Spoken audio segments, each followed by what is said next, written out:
ఇవాళ మీకు వీడియోలో వచ్చేసారు.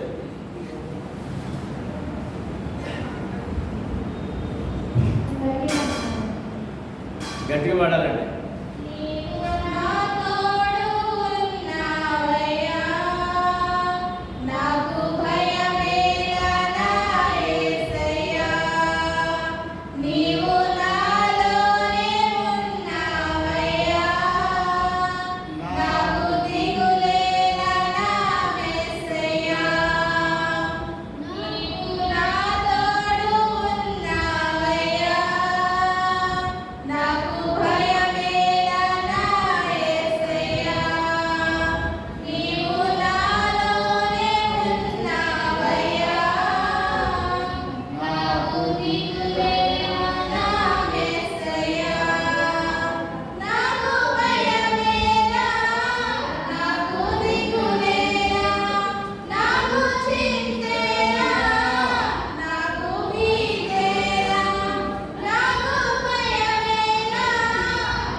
స్తోత్రాలు చెల్లించుకుంటూ ప్రతి బుధవారము బైబిల్ తరగతి వాక్య ధ్యానము వాక్య పఠనం ఆ క్రమంలో గత వారము కొరింథీయులకు రాసిన 2వ పత్రిక 10వ అధ్యాయము 1 నుంచి 4 వచనాలు ధ్యానించామండి.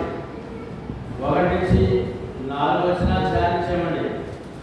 అందులో మరొకసారి జ్ఞాపకం చేసుకున్న 4వ వచనంలో మా యుద్ధోపకరణములు శరీర సంబంధమైనవి కావు కానీ దేవుని ఎదుట దుర్గములను పడద్రోయ జాలినంత బలము గలవై ఉన్నాడు అని వారు తెలియజేస్తున్నారు. మా యుద్ధం అన్నాడు.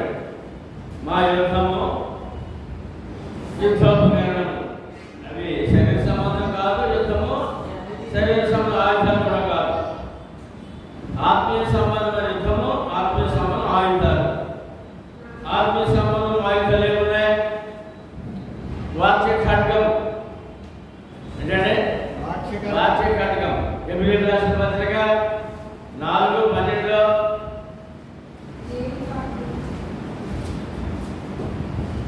దేవుని వాక్యము 2 అంచులు గల ఖడ్గము అని ఎక్కడ తెలియజేయబడుతున్నాయి. దేవుని వాక్యము సజీవమై బలము గలదై 2 అంచులు గల ఎటువంటి ఖడ్గము కంటెను ప్రాణాత్మలను మూలుగులను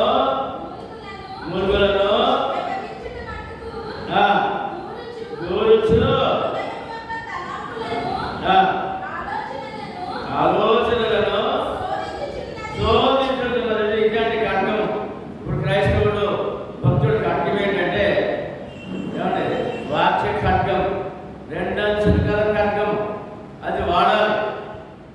ఆ ఖడ్గంతో ఏం చేయాలంటే యుద్ధోపకరణములు శరీర సంబంధమే కావు కానీ దేవుని దుర్గములు పడద్రోయ జాలినంత బలము గలవై అది దేవుడు మనకి ఇచ్చాడు.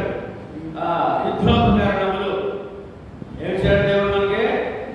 యుద్ధోపకరణములు. ఎఫెసీ పత్రిక 6వ అధ్యాయము 10 నుంచి 20 వరకు చదివినట్లయితే అందులో తెలియజేస్తున్నారన్నమాట.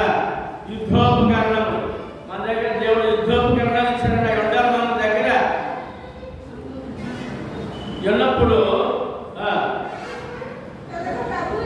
ప్రభు యొక్క మహాశక్తిని బట్టి ఆయనని బలవంతులుగా నుండి మీరు అపవాద తంత్రములను ఎదిరించుటకు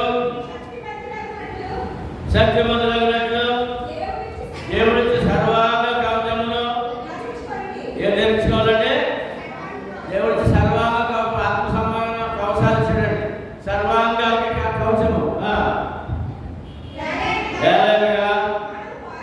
మనం పోరాడున్నది శరీరంతో కాదు కానీ ప్రధానులతోనూ అధికారులతోనూ ప్రస్తుత అంధకార సంబంధమైన లోకనాథులతోనూ ఆకాశ మండలమున్న దురాత్మల సమూహముతోనూ పోరాడుతున్నాము. అందుచేత మీరు ఆపద్దనమందు వారిని ఎదిరించుటకు సమస్తము నెరవేర్చిన వారే నిలబడుటకు సత్యవంతులకు దేవుడికి సర్వాంగంగా ధరించుకోవాలి. దేవుడి పక్షం నిలబడి యుద్ధం చేయాలంటే సాతానుతో యుద్ధము. ఎవరంటే పోరాటము. క్రైస్తవ జీవితం పోరాటం అండి. మరి పోరాటం అయితే మరి ఆయన ఇచ్చిన ఆ యొక్క యుద్ధోపకరణం ధరించాలి కదా. ఆయన ఇచ్చాడు కదా. అప్పుడు ధైర్యంగా మీరు పోరాడగలరు అని చెప్పాడు. తర్వాత మీ నడుమునకు ఏంటి కవచాలు చూడండి. నడుమును సత్యమని తండ్రి కట్టుకొని నీతి అని మహిమలు తొడుక్కొని బాధములకు సమాధాన సువార్తను జోడు తొడుగుకొని సిద్ధ మనసును జోడు తొడుగుకొని నిలబడండి. ఎలా నిలబడాలంటే దేవుడి సర్వాంగ కవచం ధరించి నిలబడాలి. ఎందుకు నిలబడాలి? యుద్ధం ఉంది, పోరాటం ఉంది. సాతానుతోనూ ఆకాశ మండలం దురాత్మ సమూహం. అందుకని మనల్ని ఒంటిగా ఏమి ఆధారంగా వదిలేయలేదండి దేవుడు. ఆయన పోరాటానికి మన కవచాలు ఇచ్చాడు. సర్వాంగ కవచం ఇవన్నీగాక సత్యమును డాలు పట్టుకొని డాలు విశ్వాసము డాలు పట్టుకొని దానితో మీరు దుష్టుని అగ్ని బాణములు. ఏంటంటే దుష్టుని దగ్గర ఏమన్నాయంటే అగ్ని బాణాలు ఉన్నాయంటే. బాణం అంటే మామూలుగా ఉపయోగిస్తే పుచ్చుకుంటారు, అగ్ని కంటే కాదు అన్నమాట. అంటే సాధారణ మన జీవితంలో ప్రవేశిస్తే ఒకటి ఉదాహరణగా కష్టాలు, బాధలు, శ్రమలు చెందాయి అన్నమాట. అగ్ని సాధారణ అగ్ని బాణం నుండి తప్పించుకోవాలంటే ఆత్మకు సత్యమంతులు ఉన్నట్టు అవుతురు. దేనివల్ల దేవుడు వచ్చి సర్వాంగ కవచం వల్ల, దేనివల్లనే దేవుడు వచ్చి మరి ఆయన ఇచ్చినప్పుడు ఉపయోగించుకోవాలి, మనం ధరించాలి కదా, వాడుకోవాలి కదా. లేదంటే ఆ సాధన తెప్పడతాడు, ఆడు మరొక అయిపోతుంది. మరియు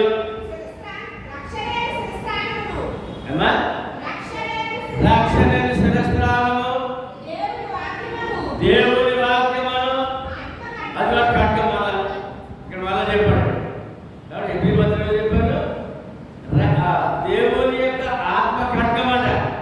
అంటే ఇప్పుడు ఈ ఆజ్ఞలన్నీ శరీర సంబంధమైనవా, ఆత్మ సంబంధమైనవా? మరి మన పోరాటం ఆత్మ సంబంధమా, శరీర సంబంధమా? రైట్.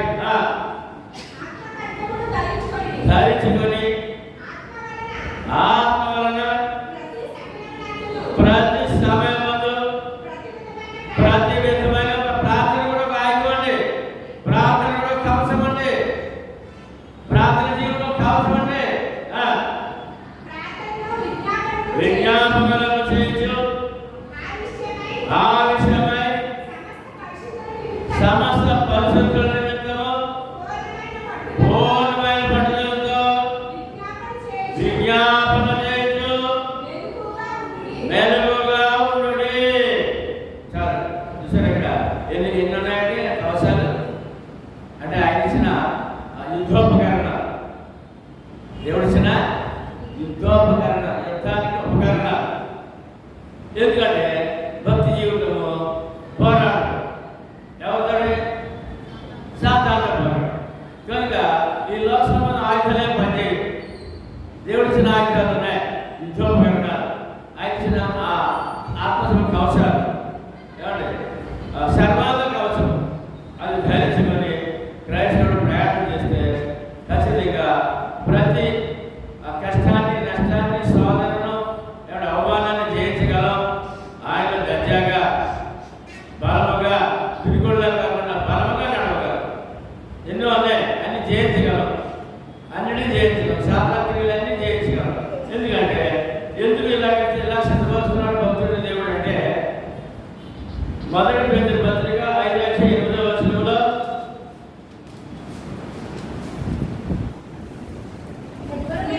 నిబ్బరమైన బుద్ధి గలవారై మెలకువగా ఉండుడి.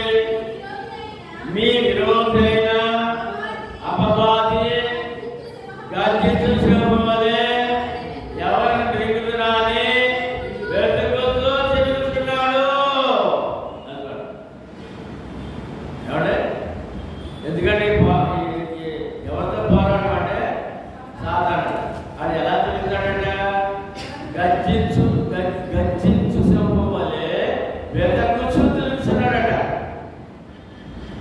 ఎవరిని విడిచిపెట్టే పరిస్థితిలో లేడు. కనుక మరి ఆ సాధారణ అంత బలంగా పెద్ద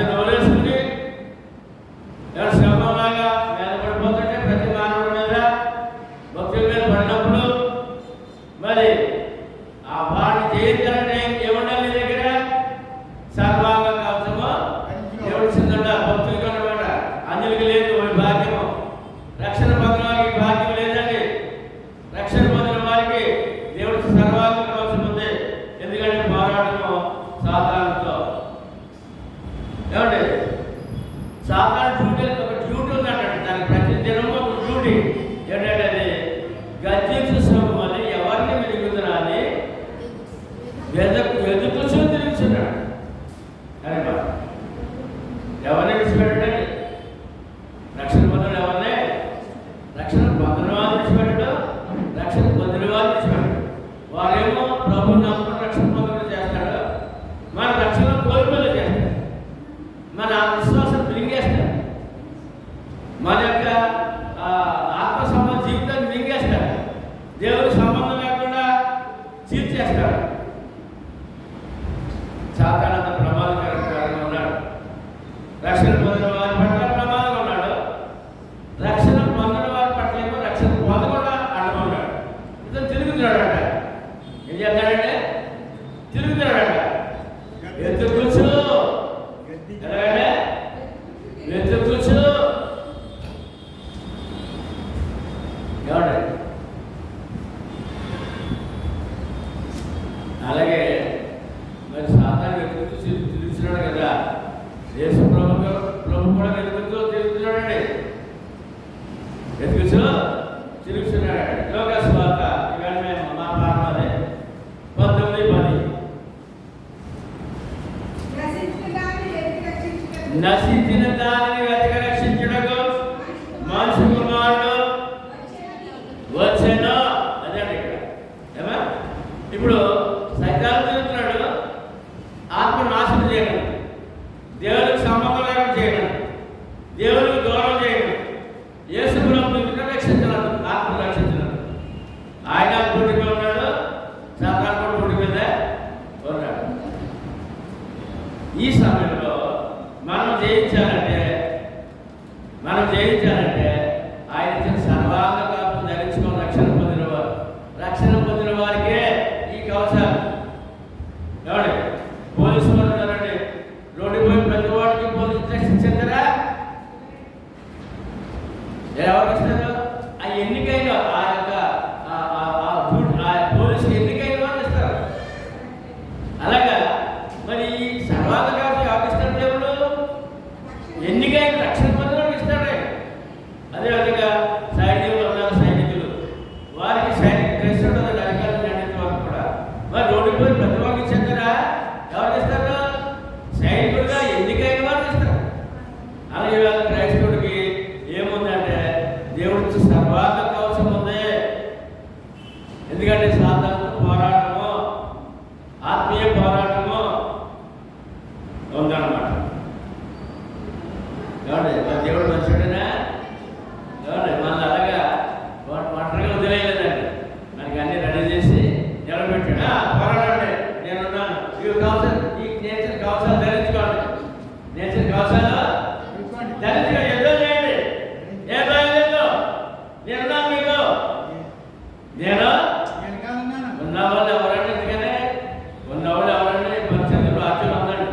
ఏంటి ఎపిసి 6 మనకి అండగా ఉన్నవాడు ఎవరండి? కవచం ఎవడే కాకుండా, సర్వాంగ కవచం ఎవడే కాకుండా మనకి ఇంకో ఆయన అండగా తోడుకున్నాడు. ఎవరైనా మహాశక్తిమంతుడు యశ్వరు ఎవరండి?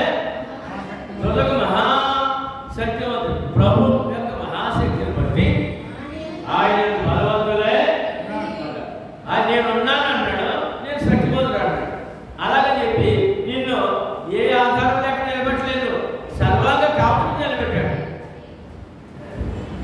సర్వాంగ కవచం వచ్చి నిలబెట్టాడు. ఆయన శక్తిమంతుడు తోడుగా ఉన్నాడు.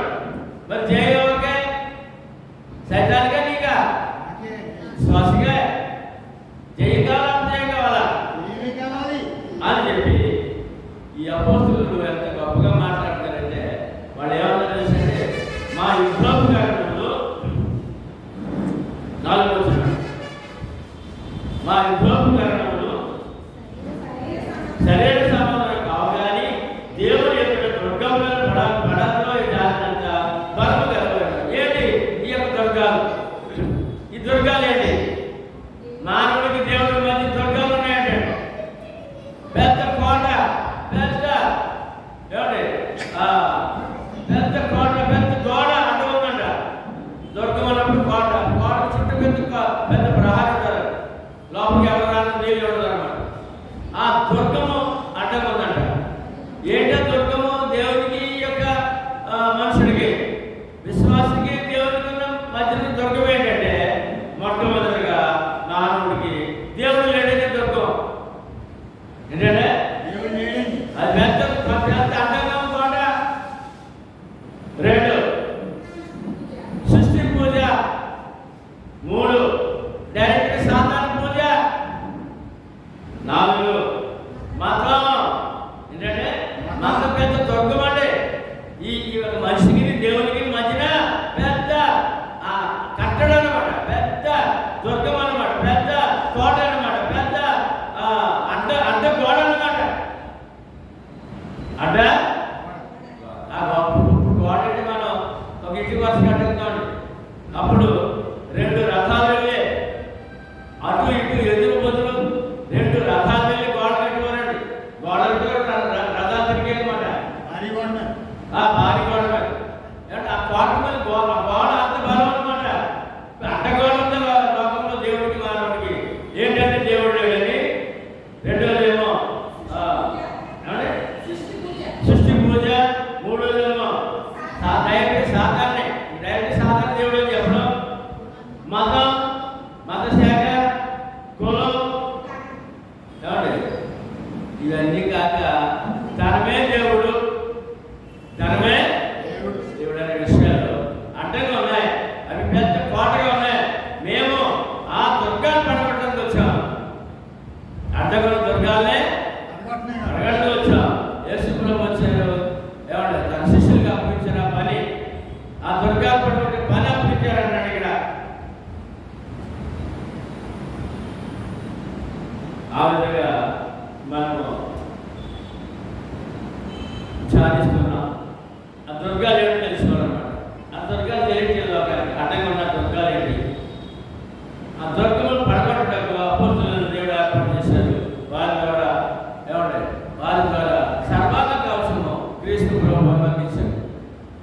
అపోస్తులు ధరించారు, పోరాడారు, కొన్ని వేల వేల వేల లక్షల ఆత్మలు రక్షించారు, దేవుడికి అర్పించారు, కొన్ని వేల సంఘాలు స్థాపించారు, పోరాడారు, దుర్గాలు పడగొట్టారు.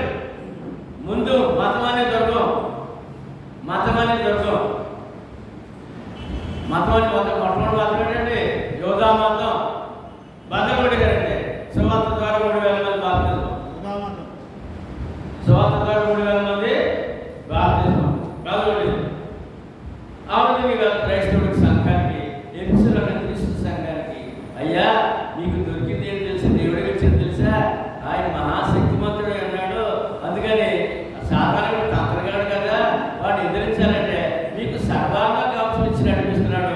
ఆయన తోడుగా ఉన్నాడు. మీ మీద కవచం కూడా ఉంది, మీ మీద కవచం ఉంది అని చెప్పి తెలియదు. ఇంకా దీనికి సంబంధించిన విషయాలు ఏమున్నాయంటే 2వ తిమోతి 4:2-8 చూసినట్లయితే ఇంకా అడ్డంగా ఉన్నాయి. చిన్న చిన్న పెట్టుకోవడం అన్నమాట. వాక్యమును ప్రకటింపుము, సమయమందును అసమయమందును ప్రయాసపడము. మరి దుర్గాలు పడగొట్టడం ఏం కావాలి? దేవుడి వాక్యము కావాలి. సంపూర్ణమైన దీర్ఘశాంతముతో ఉపదేశించము, ఖండించము, గద్దించము, బుద్ధి చెప్పము. ఎందుకనగా జనులు హిత బోధన సహింపగా. ఏంటంటే అప్పుడు మంచి బోధను సహింపలేరట. ఇప్పుడు అదొక గోడ, అదొక కోట, అదొక అడ్డగోడ. హిత బోధ నచ్చదు. హిత బోధ ఎవడే హిత బోధ ఏమవుతాడ నచ్చదట. హిత బోధ సహించలేరట. సహింపగా త్వరగా చెవులు గలవారే.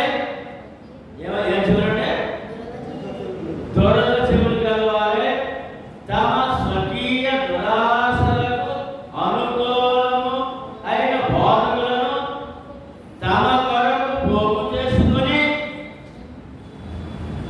ఎవరంటే అనుకూలమైన బోధకులు పోగు చేసుకుని సత్యం చెవి ఇయ్యక దేనికంటే చెవి ఇయ్యక కల్పనా కథల వైపునము తిరుగు కాలము వచ్చు. ఇంట్లో దొరకం కల్పనా కథలు దొరకం.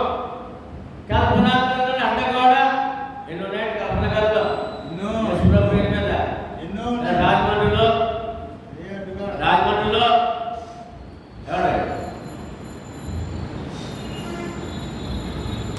మరియు గుడి మరియు కొండ సత్యాన్ని వెనుకొండ అదొక అడ్డం. సత్యాన్ని వెనుకొండ అదొక అడ్డం. విజయవాడలో మరియు కొండ మేరీ మాత. సత్యాన్ని వెనుకొండ అదొక అడ్డం. సత్యం సేవకుండా కల్పనా కథలు కల్పించారనమాట. ఏమంటే రాయమండ్రిలో మరేమో పండుగ ఏమంటారమ్మా? గౌరీదేవి ఏంటిది? గౌరీదేవి గౌరీపట్నం. ఏమంటే కల్పనా కథ ఇది పెద్ద గోడప్పుడు వాళ్ళకి మీరు మరేమో గుడి చేసిన శ్వాస ఎప్పుడు మీరు చూద్దాం ఇవ్వబడతారా? ఎందుకంటే ఆల్రెడీ మరేమో దొరికేసింది, కొండ దొరికేసింది, పొద్దు దొరికేసింది, గుండు కూడా ఏం చేస్తున్నారు? కొబ్బరిగా కొట్టేసింది. ఇక మీరు నా మాట నీ మాట ఎవడెక్కడా? ఏంటది? కల్పనా కథ పెద్ద గోడప్పుడు అడ్డగోడ. ఎవరికి? విశ్వాసకి, దేవుడికి, ప్రభుకి రక్షణ పొందడం సిద్ధంగా ఉన్నవాడు, లేక మనిషికి, క్రీస్తుకి అడ్డగోడ. కల్పనా కథ ముందు చాలా విషయం చెప్పుకున్నా. ఇప్పుడు అడ్డగోడ ఏంటంటే కల్పనా కథలు. ఏంటంటే అయితే నీవు అన్ని విషయములలో మితముగా ఉండము, శ్రమ పడము, సువార్తికను పని చేయము. నీ పరిచర్యను సంపూర్ణంగా జరిగించము. నేను ఇప్పుడే ప్రాణాత్మకంగా భయపడుతున్నాను. నేను వెడలిపు కాలము సమీపమైన ఉన్నది. మంచి పోరాటం పోరాడుతూనే. అదండి ఏమండి ఇప్పుడు క్రైస్తవ జీవితం అంటే పోరాటం. మంచి పోరాటం పోరాడాడు. మంచి పోరాటం పోరాటానికి ఈ దగ్గరున్న పౌలు గారి దగ్గరున్న అపోస్తలుల దగ్గరున్న కవచాలు ఏమైనా దేవుడు ఇచ్చిన సర్వాంగ కవచంతో పోరాడాడు. దేవుడు ఇచ్చిన సర్వాంగ కవచంతో నేను పోరాడాను అంటున్నాడు. ఏమంటే అపోస్తలులకి పోరాటం అంటే నీకు నాకు లేదా? ఉన్నాడే ఉంది కనుక ఇక్కడ అంటాడు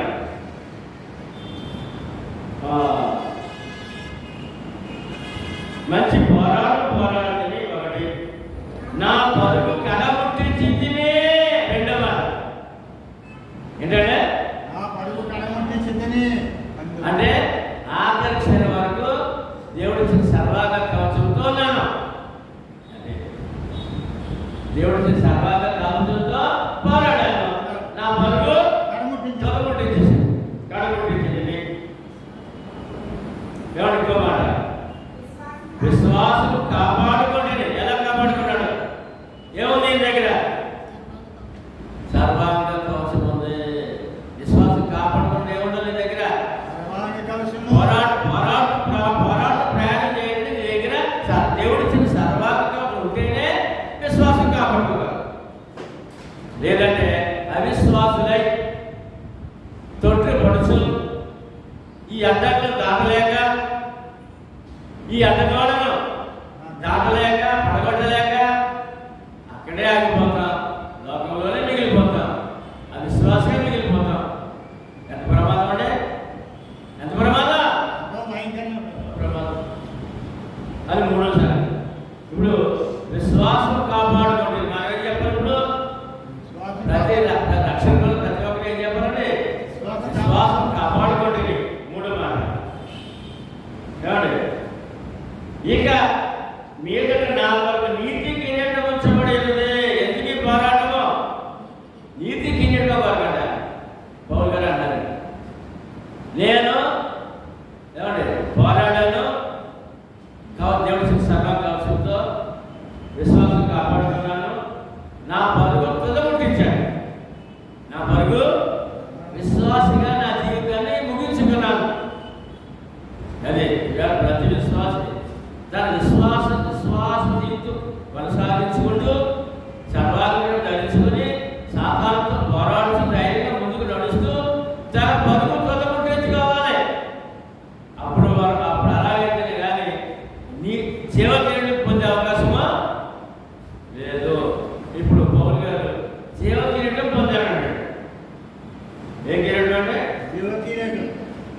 కిరీటం మన దాని పేరు.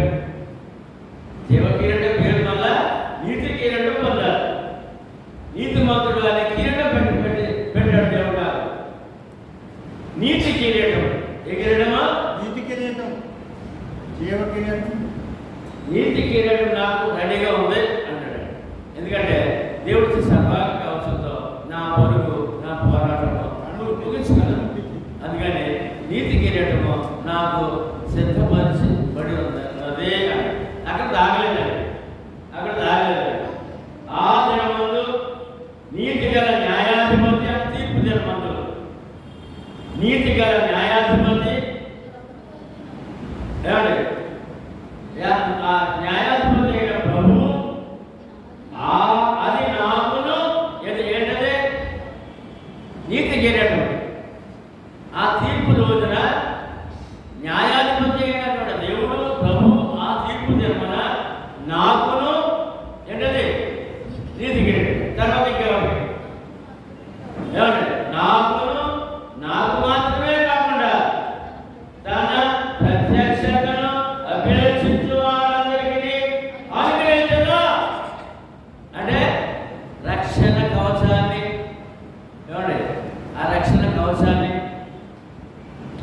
సర్వాంగ కవచం ధరించుకుని ఆ పోరాటం ముగించుకుని పరుగు తుదముట్టించిన వారికి నాకే కాదు, అలాగా ఆ యొక్క పోరాటంలో జయించిన వారందరికీ కూడా ఈ నీతి కిరీటము సిద్ధముగా ఉన్నది. నీతి కిరీటము సిద్ధముగా ఉన్నది. ఏమండి, నీతి కిరీటం కావాలదా? కిరీటం పొందాలంటే ప్రైజ్ పొందాలంటే పథకం పొందాలంటే పోరాటం ఉండదు కదా, ఉండదండి. దైవ పోరాటం ఇక్కడ సాధారణ పోరాటం వాక్యం ద్వారా, దేని ద్వారా? వాక్యం ద్వారా. ఆ వాక్యం ద్వారా ఆత్మ సంబంధమైన కవచాలు ఇచ్చినట్టు ఆయన మన మీద. ఇప్పుడు ఏముంది? మన మీద ఏముందండి? దేవుడికి సర్వాంగ కవచం ఉంది. ఏముందండి? సర్వాంగ కవచం ఉంది. శిరస్సు మీద రక్షణ శిరస్త్రాణము, రక్షణ ఇప్పుడు తీసి పక్కనెడితే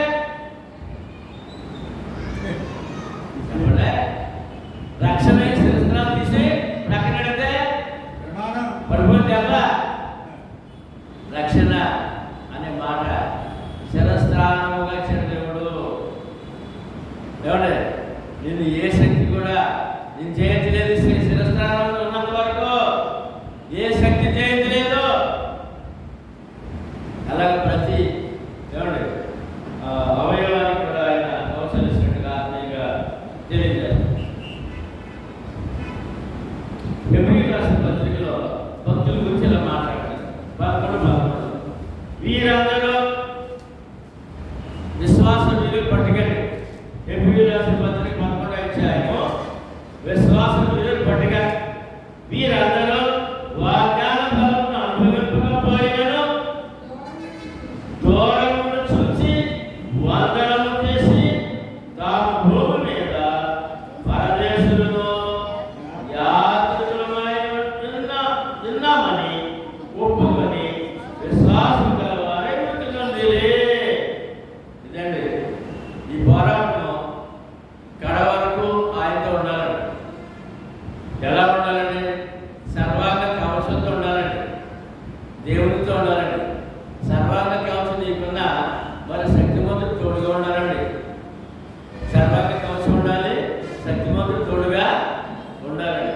కనుక ఇక్కడ ఏం చెప్తాడంటే ఆ విశ్వాసం పట్టికలో ఏం చెప్తారో తెలుసండి, విశ్వాసం గలవారే మృతి నొందిరి. ఎప్పటివరకు వచ్చుకుంటా ఈ కవచం మీద సర్వాంగం ఎప్పటివరకు ఈ యొక్క విశ్వాస విధుల్లో ఎప్పటి వరకు ఈ కవచం అంటే తుది శ్వాస వరకు విశ్వాసం ఎప్పుడు ఉండాలండి? అదే మాట, విశ్వాసం కలవారే మృతి నొందిరి. అది ఎవరి కడు వృద్ధాప్యము ఉందండి. ఎవరి ప్రాయము, కౌమార్యము, అనేక ఆశీర్వాదములు, అనేక శోధనలు జయించడం, వ్యాధి బాధలు జయించడం, ఇవన్నీ కూడా ఉన్నాయి కదా. మరి ఇప్పుడు వృద్ధాప్యంలో పరిస్థితి ఏంటి? వృద్ధాప్యంలో దేవుడుగా అందరికీ చూడండి, ఆయనకి 90 అనుకుంటా. చూడండి ఇప్పుడు కుర్రోడు ఆ విశ్వాసం ఎప్పుడు వరకునంట? తుది శ్వాస వరకు అని మాట. ఇది చాలా క్రైస్తవులకు అవసరం. ఈ మాట విశ్వాసం కలవారే మృతి నొందిరి. ఏమని ముందు నిశ్చయించేది ఏంటి? విశ్వాసం కలవారే మృతి పొందాలని నిశ్చయం ఏంటి అని అంటే, ఈ భూమి మీద నేను యాత్రికుడను, పరదేశిని. ఎప్పుడు జ్ఞాపకం చేసుకోవాలంటే, చిన్న కష్టం వస్తే గొళ్ళు మరి ఏడుస్తూ ఏమంటే దేవుడు నాకు నాకే కలిగించాడు, ఇలాగా నాకే నేనే దొరికానా అంటే నేనే దొరికానా దేవుడికి అని కాదండి. అసలు నీ జీవితం ఏంటంటే అందరి సంగతి పక్కనండి. నీకు ఇచ్చిన సంతానము, పిల్లలు పిల్లలు పిల్లలు పిల్లలు చాలా పెద్ద కుటుంబం ఉంటుంది ప్రతి ఒక్కరికి కూడా. వీళ్ళందరూ కూడా పక్కన పెడితే నీ వల్ల నువ్వు ఆలోచించాలి ఏంటంటే, నేను ఈ లోకంలో పరదేశిని, యాత్రికుడను అని ఒప్పుకోవాలంట. ఏం చేయాలంటే ఒప్పుకొని నడవాలంట. దేవుడితో ఒప్పుకోవాలంట. నేను ఈ లోకంలో ఉట్టు కట్టుకుని ఊరేగుతానే అనుకుంటుందంట. ఉట్టు కట్టుకుని అన్యులు మాట్లాడారు. పరలోకానికి భూలోకానికి మధ్యలో ఒకటి ఉందంటాడు. త్రిశంకు స్వర్గం, త్రిశంకు స్వర్గం అంటే అక్కడ అర్థం ఏంటంటే, మేము ఉట్టు కట్టుకుని ఊరేగుతాం, మేము నరకానికి వెళ్ళేవాళ్ళము కాము, నరకానికి వెళ్ళేవాళ్ళము కాము. ఈ లోకంలో మానవుడు అంతా తన ఆలోచన ఎలా ఉందండి? ఉట్టు కట్టు ఊరేగుతాడు అన్నమాట. చావు మరణం లేదు, మరణము అని మాట వాళ్ళకి తెలీదు. ఏమండి? ఆ మరణము వచ్చిన చూసి కాసేపు శ్మశాన వైరాగ్యంలో ఉంటారు. అంత ఒక గడపైనా పది మామూలే, గడపైనాగా మామూలే. అందుకని ఇక్కడ అన్నాడు, భక్తుడైన వాడు ఎలా ఉండాలంట? ఎలా ఉండాలంట? మనము భూమి మీద పరదేశంలో యాత్రికులుగా ఉన్నామని ఒప్పుకొని, అలా ఒప్పుకున్న రోజున దేని గురించి ఆడవేగా, ఎవరి గురించి ఆడవు, దేని గురించి ఆడవు, ఎవరి గురించి ఆడవు, నీ గురించి నువ్వు ఆడవు, నీ గురించే నువ్వే ఆడవు. ఎందుకంటే అసలు నువ్వెవరో పరదేశ యాత్రికుడు అని ఒప్పుకొని విశ్వాసం కలవారే మృతులొందిరి. అదే పోరాటం, సాధారణ పోరాటం. ప్రతి క్షణం యుద్ధం చేస్తాడు. మరి ఈ భక్తుడు తన ఆలోచన ఎలా ఉండాలి అంటే, ఈ భూమి మీద నా జీవితము ఏమండి యాత్రికుడను, పరదేశిని. ఈ లోకం నాది కాదు, ఈ లోకం నాదే. ఎప్పుడు ఏ వయసులో వారైనా ఇదే తలంపులు ఉండాలని రక్షణ పొందిన వాడు బయటకు కావాలి, తెలియదు, అక్కర్లేదు కూడా, పడే ఆలోచించి పని లేదు. దేవుడి పక్షాన జీవిత పక్షాన ఆలోచించమని లేదు, ఆలోచించలేదు కూడా. ఆలోచించాక ఏమండి ఈవేళ ఏం చింత లేకుండా సెల్ఫీ తీసుకుంటే చాలు, లైఫ్ ఎంజాయ్ అయిపోయాక. సెల్ఫీ అంటే ఆడు సముద్రం పడుకొని సెల్ఫీ తీసుకుంటాడు, కొండ మీద పడుకొని సెల్ఫీ తీసుకుంటాడు, రోడ్డు మీద ఆర్కెట్ పడుకొని సెల్ఫీ తీసుకుంటాడు. ఏ భయం లేదు, ఏ భయమో లేదు. ఈ యాత్ర సంగతి ఆడి పని లేదు, పరదేశం పని వాడికి మరి ఎవరికి రక్షణ పొందిన వారికి. మన ఆలోచన ఎలా ఉండాలండి? మనం కూడా సెల్ఫీ తీసుకుంటూ గడిపేది కుదరదండి. మన జీవితం ఏంటో తెలుసుకోవాల్సిన అవసరం ఉందండి.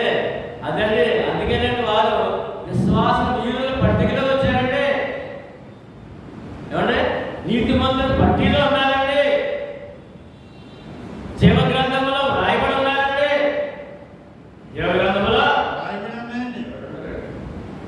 కనుక ఇర్మియా గ్రంథంలో ఎలా చెప్తారు,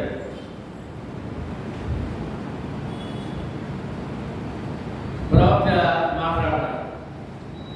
మొదటి అధ్యాయం 10వ వచనం. దేవుడు ఇర్మియాతో మాట్లాడతాడు. నిన్ను ఎందుకు ఏర్పాటు చేసింది తెలుసా అన్నాడు. నిన్ను ఎందుకు ఏర్పాటు చేసింది తెలుసా అన్నాడండి ప్రవక్తనే. పెళ్ళగించుటకును, ఎరగగొట్టుటకును, నశింపచేయుటకును, పడద్రోయుటకును, కట్టుటకును, నాటుటకును నేను ఈ జనముల మీద రాజ్యముల మీదను నిన్ను నియమించితేనే. అమ్మా, లోకంలో ఏ విధమైన అబద్ధం ఉందో దాన్ని ఖండించినందుకు నిన్ను నన్ను నియమించాడు. ఈ అడ్డ గోడలను పడద్రోయిక నిన్ను నన్ను ఏర్పాటు చేసినాడు. దేవునికి మనిషికి అడ్డగోడ పడగొడనందుకు నిన్ను నన్ను ఏర్పాటు చేశాడు. సత్యవాక్యము ద్వారా. ఎలా అంటే ఇక్కడ ప్రార్థన అదే మాట్లాడాడు. నిన్ను నియమించనయ్యా. దేనికి ఎంత ఎంత ఎంత అక్రమంగా ఉన్నారో ఈ యొక్క యోగా జనాంగము. దేవుడు మర్చిపోయారు, విగ్రహాలు వెళ్ళిపోయారు, డబ్బు పిచ్చలు పడిపోయారు, ఎన్నో అడ్డంకులు వచ్చేసింది. ఇంకా అడ్డగోడ వచ్చేసింది దేవుడికి. వాళ్ళనే అడ్డగోడ చెందే అడ్డు దొరక వచ్చే దుర్గాలు అడ్డుపట్టేస్తున్నారు. కనుక నేను నియమిస్తున్నాను. ఎందుకంటే పెళ్ళగించడము ఏమంటే ఈ అడ్డగోడ ఏం చేయాలి? ఇప్పుడు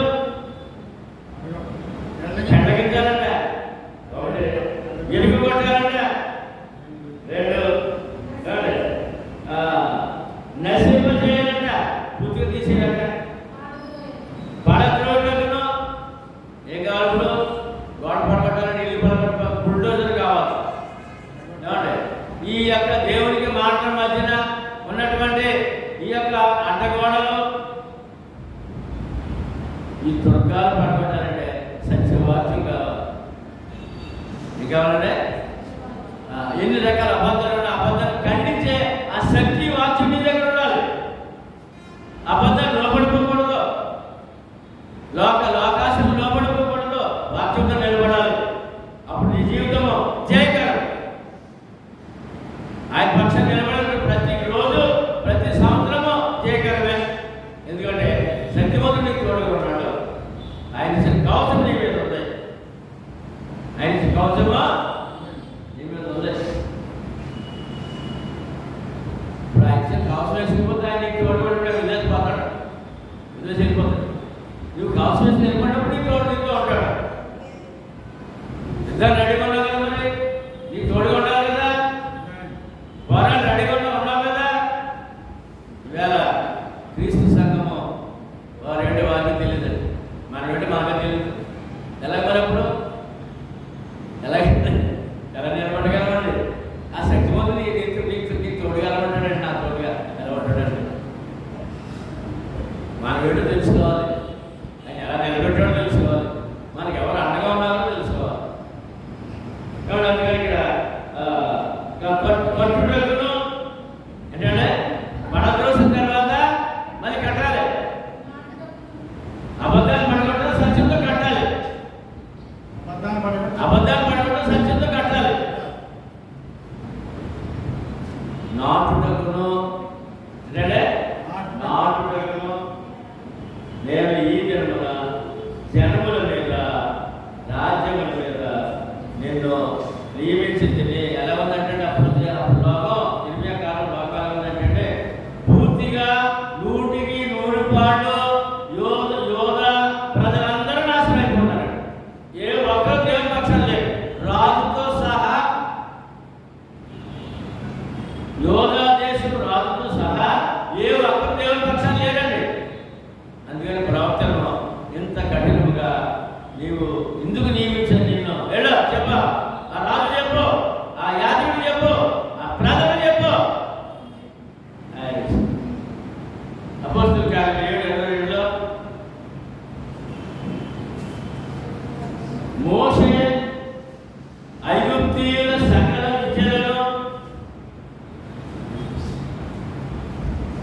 మోషే ఐగుప్తీయుల సకల విద్యలను అభ్యసించి మార్గయందును కార్యములందును ప్రవీణుడై ఉండెను. ఏమంటే ఆయన ఇటువంటి వాడిని ఎన్నుకున్నాడు చూడండి. ఇర్మియా కంటే ముందు మొట్టమొదటిగా మోషే ఎన్నుకున్నాడు. ఆయన మోషే ఎన్నుకున్నాడు. ఐగుప్తీయులు సకల విద్యలను నేర్చిన వాడు, మార్గైన ప్రవీణుడు, కార్యములందు ప్రవీణుడు అన్నాడు. అటువంటి వాడిని ఎన్నుకుని ఆయన పక్షాన్ని నిలబెట్టాడు. దేవుడు ఆయన పక్షాన నిలబెట్టాడు. ఇప్పుడు ఆ మోసే స్థానంలో ఆ మోసే స్థానంలో మనకి ఎవరున్నారంటే క్రీస్తు ప్రభు ఉన్నారు. ఎవరున్నారంటే క్రీస్తు ప్రభు. ఈయనంట ఐగుప్తు సకల విద్యలను అభ్యసించాడంట, మాటలేదు నేర్పాడంట, కార్యములందు ప్రవీణుడంట. ఏమంటే శ్రేష్ఠుడంట. మరి అందరికంటే శ్రేష్ఠుడి మోసే శ్రేష్ఠుడు ఎవరో ఎబ్రీ రాసిన పత్రికలో 3:5 చెప్తున్నారు. ఈ మోసే కంటే శ్రేష్ఠుడు ఎవరు, గొప్పవాడు ఎవరు మాట్లాడింది కానీ ముందు చెప్పబోవు సంగతులను మోసే పరిచారకుడై ఉండి అతని ఇల్లంతటిలో నమ్మకంగా ఉన్నాడు. అయితే ఈ క్రీస్తు కుమారుడై ఉండి ఆయన ఇంటి మీద నమ్మకంగా ఉన్నాడు. ధైర్యమును నిరీక్షణ వలనే ఉత్సాహమును తొలబంటుకు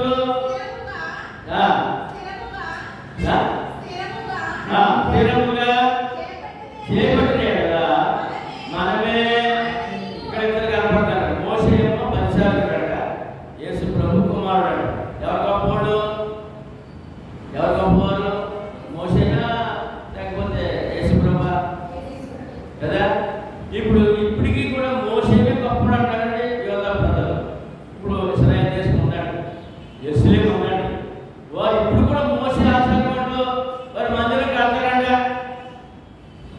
అంటే మతం ఇంకా అర్థంగానే ఉంది.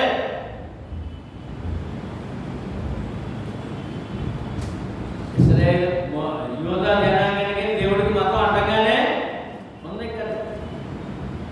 ఇంకా మోషే గొప్పవాడు అంటే అడ్డనే ఉన్నారు. క్రీస్తు గొప్పవాడు కదా. అందుకని ఇక్కడ చాలా ఖచ్చితంగా మోసే పరిచారకుడయ్యా, క్రీస్తు కుమారుడయ్యా, ఆయన నీకు రక్షకుడయ్యా, ఆయన మహాశక్తివంతుడయ్యా, ఆయన మహాశక్తివంతుడయ్యా, ఆయన ఆ సర్వాగ్రహం నీకు ఇచ్చాడయ్యా. ధరించుకుని నీ ప్రయాణం సాగించవమ్మా అని చెప్పమన్నమాట. ఇక్కడ మోసే యొక్క అర్హత తెలియజేస్తూ ఆ అర్హతలోనే ఆ యొక్క రక్షకుడిగా విమోచకుడిగా మోసేనే చూస్తారు. వాడు కాదు యేసే రక్షకుడు విమోచకుడు అనే విషయాన్ని ఈ యొక్క వాక్యం మనం తెలుసుకోవాల్సిన అవసరం ఉంది. కొరింథీయుల రాసిన పత్రిక 2:4-5 వచనాల్లో కొరింథీయుల రాసిన మొదటి పత్రిక 2:4-5 వచనాల్లో మీరు మీ విశ్వాసము మనుషుల జ్ఞానకారము చేసుకునుక మనుషుల